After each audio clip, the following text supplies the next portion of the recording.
Hello, this is the introductory lecture for Unit 1, and it's called Harnessing the Power of Writing. What fascinates you? What inspires you? What keeps you up at night? What outrages you? These kinds of questions constitute the first step in all scientific, academic, and professional inquiry. The way you answer these questions speaks volumes about who you are as a person, and your answers also open outwardly into an exploration of the world around you. Your first assignment in this class is one you can do right now. Think of something that is important to you. There is literally no limit to the kind of answer you might provide. World peace, social justice, and the future of the Earth are all legitimate answers. But it is also possible to imagine that your answer might be something more mundane. Really good barbecue, Motown music, motorcycles, women's hockey, unicorns, clouds, babies, the NBA. These are all great answers too. The only criterion for judging whether your answer is right or wrong is the criterion of truthfulness. When you do your best to answer this question honestly, you articulate a starting point for an open-ended process of discovery that builds a bridge between your unique personal experience and the global human community. Writing is more than the act of typing words into a computer. It's more than a means of communication, and it's even more than a vehicle for self-expression. More than any of these things, writing is an act of self-discovery. Thinking in your head is a worthwhile activity. The act of thinking can lift you beyond yourself, transport you into new states of consciousness, and project you into possible futures and alternative pasts.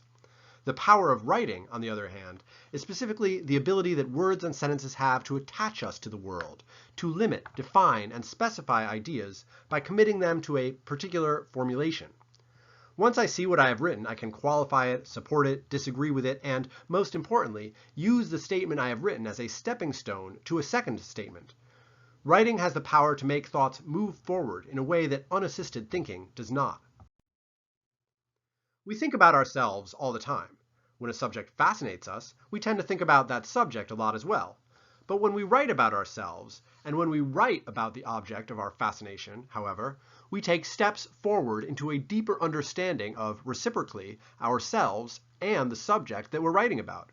We learn about what we think as we see sentences taking shape on a page. Word by word, we advance toward a more profound understanding of what we thought we already knew. The most effective writing combines the power of thought to generate new ideas and the power of words to tie those ideas to some very specific statements that other people can share and respond to.